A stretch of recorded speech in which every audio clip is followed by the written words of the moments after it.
The story of the 12-pound sandwich that built a $45 billion empire. 1984, Dolgoprudny, Russia. Before he built an app, Nikolay was training before sunrise, 6 years old, chasing state swimming titles. By 14, he was a champion, and when he lost, even once, he'd disappear for days, too angry to speak. That hatred of losing became his default setting. When the swim medals stopped coming, he dove into something else: knowledge. Physics at Moscow Institute of Physics and Technology, finance at New Economics School. Two worlds, science and money, fused in one mind built for precision. By 2006, he was in London, trading complex derivatives at Lehman Brothers. Fast markets, faster egos. Then, in 2008, Lehman collapsed. Most traders panicked. Nikolay just moved straight to Credit Suisse. Same skyline, different game. And that's where the story truly begins. Lunch breaks in Canary Wharf. The traders complained, not about bonuses but about foreign exchange fees. 3% here, 5% there. Banks quietly marking up every dollar and euro they touched. To everyone else, it was normal. To Nikolay, it was theft disguised as tradition. He realized something simple and terrifying. Banks were built on friction, and friction was profit. He made a mental note. If you remove the friction, you kill the banks. Christmas 2013, Heathrow Airport. Nikolay buys a sandwich for £5. Days later, his statement shows a £12 foreign transaction fee. That was it. The system was broken, and he was done watching. On the plane to Moscow, he opened his laptop, launched Excel, and started building. What if users got the real interbank rate, the same one banks used between themselves, plus a transparent 0.5% markup? The math worked, the savings were insane. He took it to his manager. The reply? A laugh. "That's how we make money, Nikolay." That laugh became the spark that built Revolut.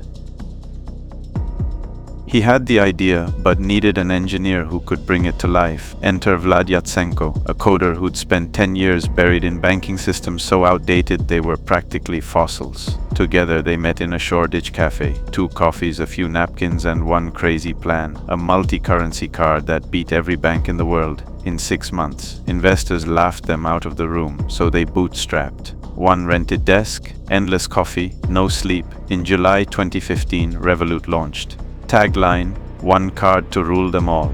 Day 1, 300 users. Month 1, 5,000. It was small, but it was real.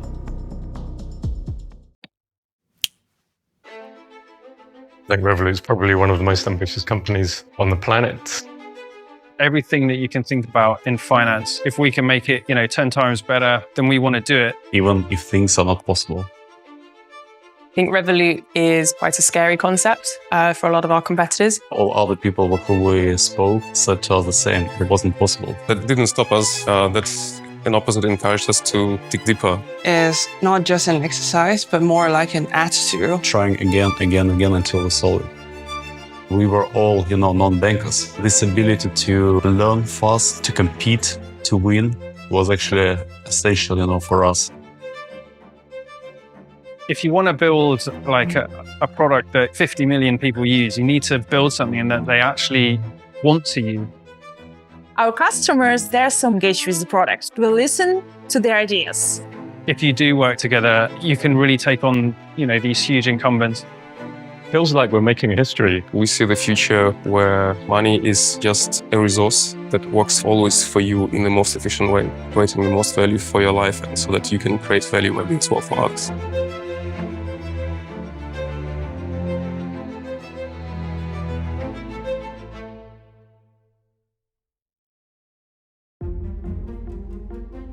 Growth stalled at 20,000 users until they pulled their wildest move. They added crypto top-ups before Coinbase even launched in Europe.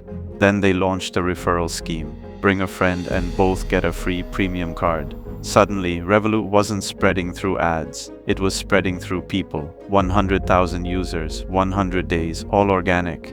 That wave landed them a $10 million investment from Balderton Capital. Headlines everywhere. Startup that lets you spend Bitcoin at Starbucks. Revolut was no longer a startup, it was a movement.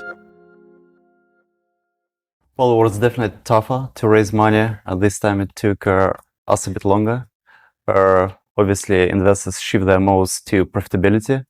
But we still raise money because we showed great numbers. So, for example, our revenues grew 300% year on year. Daily active users grew more than 300%. So for us, it was easy to raise money. It's funny because there was that.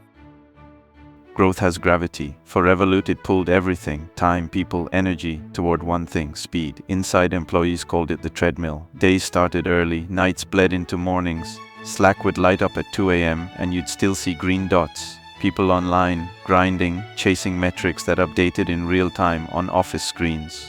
The reviews on Glassdoor told two different stories. The best learning curve of my life.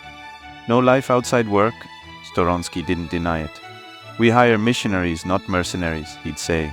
To him, long hours weren't forced. They were the natural result of caring too much. It was meritocracy turned up to 11. Miss your targets twice, you were out. Ship fast or fade. Revolut's office didn't feel like a startup, it felt like a trading floor, one where adrenaline replaced coffee and performance was public. And that's what makes this story complex. The same fire that built Revolut's success also burned many who fueled it. But even revolutions meet red tape. By 2020, regulators started circling. The UK's Financial Conduct Authority flagged Revolut's anti-money laundering systems as too weak for its size. For a company built on disruption, compliance felt like quicksand. But this time, Nikolay didn't fight it. He outworked it. He hired ex-Treasury officials, rebuilt every transaction monitoring system from scratch, and poured millions into the one thing startups usually ignore: governance. It wasn't glamorous. It was endless meetings, policy rewrites, code audits, 3 years of bureaucratic trench warfare. Internally, some questioned if the pace could survive. Externally, critics predicted Revolut would stall. Instead, in mid-2024, the message arrived. Approved. Revolut had a UK banking license, 42 binders of paperwork, 1 signature. Within a week, they launched 4.25% savings accounts, instantly undercutting every high street bank. It wasn't just a win, it was legitimacy carved from skepticism. Success attracts money, and in 2024 it came flooding in. Tiger Global, Coa2, a Saudi sovereign fund, $500 million, valuing Revolut at $45 billion. Europe's most valuable private fintech ever. The press called him the next Elon of finance. Storonsky didn't flinch. We're still 2% of JP Morgan, he said, half smirk, half challenge. But even as the valuation soared, inside Revolut the conversation shifted. Growth was no longer the god, profit was. They began reporting under IFRS standards, a quiet but deliberate step. Every CFO knows what that means. Preparation for an IPO. The revolution was going public.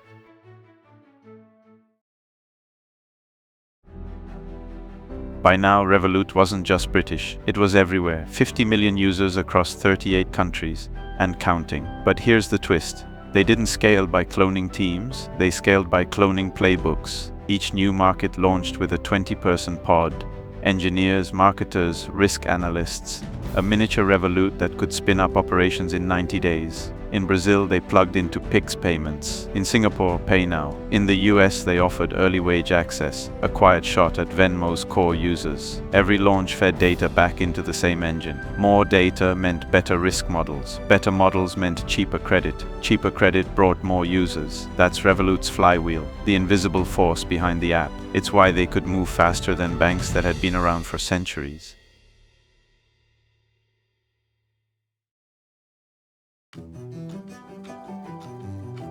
Most founders stop at banking. Storonsky didn't. He started seeing Revolut as an operating system for your financial life. They're already rolling out an AI assistant named Rita. She'll analyze your spending, cancel unused subscriptions, even file your expense reports. Then there's travel. Revolut now sells eSIM data packs. You can buy internet for your trip in the same place you swap currencies. Each move pulls another piece of your daily money life under the same roof. Critics call it overreach. Storonsky calls it inevitability. In his mind, Revolut isn't a bank. It's the nervous system of global money. Instant, borderless, always on. So what can the rest of us take from all this? 4 simple, brutal lessons. Start with pain. The best ideas begin when something feels unfair. Price from scratch. Forget industry standards. Build your own. Let users sell for you. Virality beats ads every time. Turn regulation into advantage. The boring stuff can be your moat. Nikolay Storonsky built a $45 billion company not because he dreamed bigger, but because he refused to accept inefficiency as normal. A swimmer who couldn't stand second place became the man who forced the banking world to race again. And all of it started with a £12 sandwich.